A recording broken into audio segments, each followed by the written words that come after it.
नमस्कार। प्रांजल ज्ञान गंगा में आप सभी का स्वागत है। हम संक्षिप्त महाभारत का पाठ कर रहे हैं जिसमें कि कर्ण पर्व चल रहा है। कल हमने कथा में अश्वत्थामा की प्रतिज्ञा, धृष्टद्युम्न और कर्ण का युद्ध, अश्वत्थामा के द्वारा धृष्टद्युम्न की और अर्जुन के द्वारा अश्वत्थामा की पराजय की कथा को पढ़ा था। आज हम कथा में भगवान श्री कृष्ण के द्वारा अर्जुन से कौरवों के आक्रमण तथा भीम के पराक्रम का वर्णन की कथा को पढ़ेंगे। संजय कहते हैं, महाराज चलते समय राह में श्री कृष्ण ने अर्जुन से युधिष्ठिर को दिखाते हुए कहा, पांडुनंदन, ये हैं तुम्हारे भाई युधिष्ठिर। देखो, इन्हें मारने के लिए अत्यंत बलवान और महान धनुर्धर कौरव योद्धा बड़ी तेजी के साथ इनका पीछा कर रहे हैं। साथ ही इनकी रक्षा के लिए पांचाल देशीय वीर भी उनके पीछे पीछे जा रहे हैं। राजा दुर्योधन भी रथियों की सेना से घिरकर राजा युधिष्ठिर पर धावा कर रहा है। इसका भी उद्देश्य यही है कि युधिष्ठिर को मार डालें। इस कार्य में इसके भाई भी साथ दे रहे हैं। माधव, ये हाथी सवार, घुड़सवार, रथी और पैदल सभी इन्हें पकड़ने के लिए जा रहे हैं। अब देखो, सात्यकी और भीम ने पहुंचकर यद्यपि इन्हें बीच में ही रोक दिया है, तो भी ये संख्या में अधिक होने के कारण राजा की ओर बढ़े चले जा रहे हैं। शत्रु को संताप देने वाले राजा युधिष्ठिर भी यद्यपि बड़े बलवान हैं, युद्ध की कला में निपुण हैं, उनका हाथ भी फुर्ती से चलता है, तथापि कर्ण ने उन्हें रण से विमुख कर दिया है। धृतराष्ट्र के पुत्र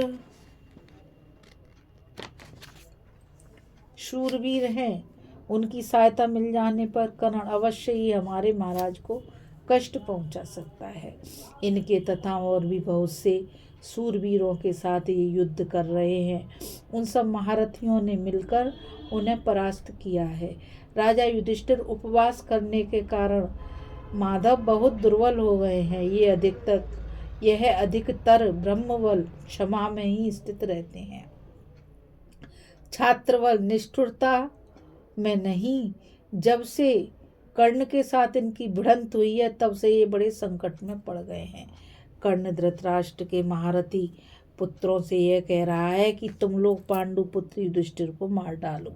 पार्थ ये सभी महारथी स्थूल कर्ण, इंद्रजाल तथा पशुपत नामक अस्त्र शस्त्रों से राजा को आच्छादित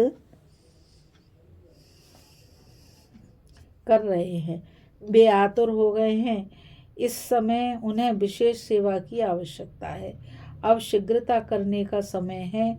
यह जानकर पांचाल तथा पांडव वीर बड़ी तेजी से उनके पीछे दौड़ते हैं। उन्हें यह आशा और विश्वास है कि यदि महाराज युधिष्ठिर पाताल में भी डूबते होंगे तो हम उन्हें बलपूर्वक निकाल लाएंगे। वह देखो, अब कर्ण अत्यंत क्रोध में भरकर पांचालों की ओर दौड़ रहा है।